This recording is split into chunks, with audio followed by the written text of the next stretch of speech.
Edison. Okay, this is the finished item. Been very intermittent because we've done an awful lot while I've been in the course of building it, so I stopped at times and restarted and just finished it today. Bit of a struggle in some parts. The joint between, there's a sort of box section underneath that goes up inside the fuselage halves, and then the top section of the wing goes on afterwards. But this joint here had a big step in it, which is not at all good, so I had to do a lot of filling and sanding. We'll pause you a minute. Yeah. Sorry about that. This is well camouflaged, apparently. Yeah, it's not showing very well against point, this really, table. So this is a Heinkel 111. It's an H3. I'm never quite sure the different versions, but of Stab Kampfgruppe 53 in France, August 1940. So this is in the Battle of Britain setting at that time. It's got the same pink tactical markings as the Dornier I did earlier. I've got one picture of this actual aircraft in one of my books, but you can see this marking, but you can't see the other. The kit comes with white markings, though the book says, it seems quite authoritative, it's got a recent one, that pink is more likely. They did use white as well, but this appears to be more likely to be pink.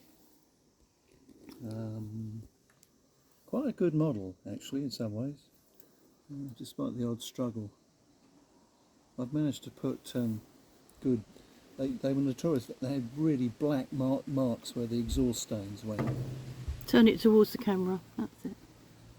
And then you can start pointing at bits because you hold it towards you, that's it. Here. Okay. And it also on the tailplane. Lots of fiddly bits, like the gun positions. Germans went for sort of single gun positions, which weren't massively effective. Can you hold it up so we can check the camouflage against the sky?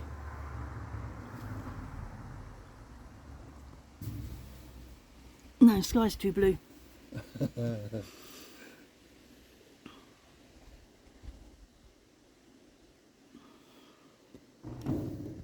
So I didn't want to break the gun barrels off, which made it a bit difficult. So I left like this position loose, that position loose, the under position loose, and the top decking I left loose so that I could put the guns into the beam positions, which has worked, because otherwise I would risk I'd break them off. And I've tried some new techniques. Having done the camouflage finish, masked it up and sprayed it, I put a dark grey, very thin oil wash over it, just to mute it all down a bit, and get into the panel lines. So there's just a hint of emphasis.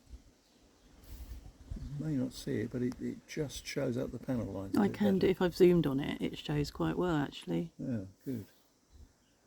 I decided to put the bombs in. They were stacked vertically in the bomb bay. And this kit didn't come with swastikas? No.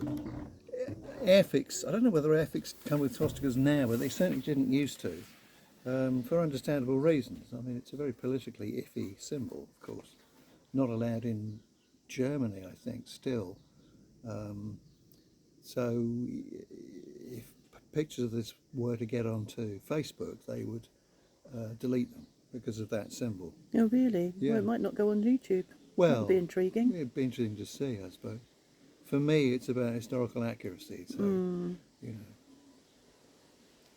I also, before spraying up the final finish, I used a brush with black paint to mark the panel lines, and I'm quite pleased with the way those have come out. You can just see those, quite subtle. Might not show up so much by the camera, but they're quite difficult to do. I think you're supposed to airbrush them, but it's very difficult to get the airbrush to paint that fine and to hold it that steady over so much area. But I think that actually works out quite well. There is a sort of subtle shading behind the lines. Put 2 crew in. Can we look through the cockpit? Can you turn it so I can look through the cockpit? Because I could find 2 Luftwaffe figures to put in there. The, what is it, the pilot and I think the bomb aimer. No, they're not really showing because No, it's they're quite well back in. there's quite a lot of light reflecting as well. Mm. Which is apparently what was said. There's a very famous, dead now, he was a Fleet Air Arm pilot, Eric Winkle Brown. Very famous. He's the man who holds the record for flying the greatest different number of aeroplanes. Became a test pilot, and because he'd been to Germany in the 30s as a kid, before the politics became more obvious, he went to Germany and became quite involved. He was shown around places and became fascinated and learnt German. And as war began to be more obvious, he was, I think, a German friend, I think, told him he should go home, so he did. But he served in the Fleet Air Arm quite successfully. But I think by the war's end, he toured around Germany, picking up flyable German aircraft to test fly them.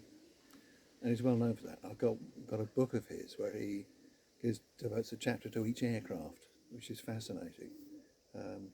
He flew Heinkel 111. They found one of those, and he said the German obsession with streamlining. The nose is very streamlined. Notably, there's no stepped windscreen like most aeroplanes have.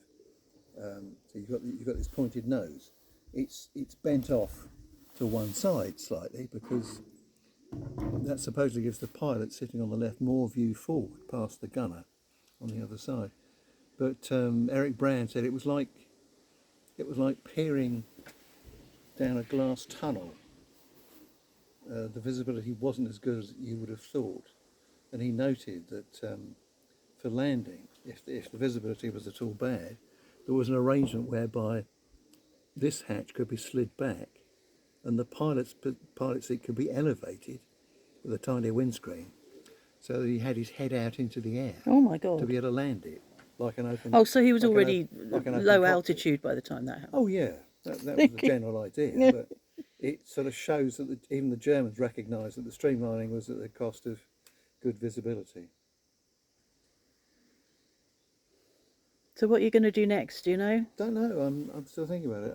I've got there's a half-track kit I bought years ago, an American half-track, which might come up rather nicely.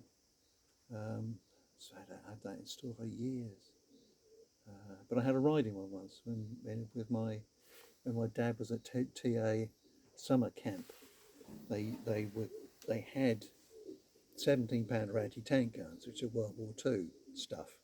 They're big things, but they towed them with American half-tracks. But I had a riding one when I was small at the summer camp, though. I quite like the things. I mean, nobody builds half-tracks anymore because they don't make sense. Didn't you before the Dornier? Did you the Heinkel? Did you do the Dornier? Yeah. So maybe you do need to move to a vehicle rather than an aeroplane. Yeah, I'm thinking that. Well, I'm thinking that too. I'm a Or bit bored with I aeroplanes might now. make a dingo. A who? A Daimler Dingo. It's a lovely little. I used to have a dinky toy one. It's a tiny little 4-wheel thing, 2-seater, lightly armoured, 4-wheel drive. I think it's a 4-wheel steering. Could be driven as fast backwards as forwards to get the hell out of the way if you got shot at. But they were used for scouting ahead of formations, and they've always fascinated me. I note that one of the guys who works at the Bombington Tank Museum owns one, and he's driven it on rallies across Europe for various commemorations. If I had that kind of money, I would love one. But so I might buy one of those. I've got one of those that should work quite well, I think. Oh, I've just spotted the crew, but they've gone out of focus. Yeah. Oh, that's better. Yeah, I couldn't find enough crew to fully crew it. And I thought, well, they're just sitting there waiting for the rest of the crew to turn up. Though to be honest, I didn't have the courage to start opening up crew access panels or anything, hatches, or didn't get that far. I'm quite surprised at how menacing they look. It did from that angle that I've just been I at. was brought up to think of them as menacing and evil, and it's actually quite an elegant aircraft, and flew quite well. It's gradually becoming obsolete, but they flew throughout the war because mostly that's all the Luftwaffe had. You know, they were updated a bit. They put a turret in one later, but it was served for most of the war, but it was actually rather obsolete. So there you go. Are you stopping now? Could do. Okay. And I visited the site in Ashford. There's a park where I think my dad must have gone and got pictures from the newspaper at the time where it crashed. It was shot up, and he said it was a bloody skilled pilot because that park is quite lumpy, and he brought it down in one piece. And I've been there just for a look. It's gone, sadly, but that's partly why it fascinated me. I had to get Uncle Paul to confirm where it was while he was still alive. So yeah. You're stopping now? All right then.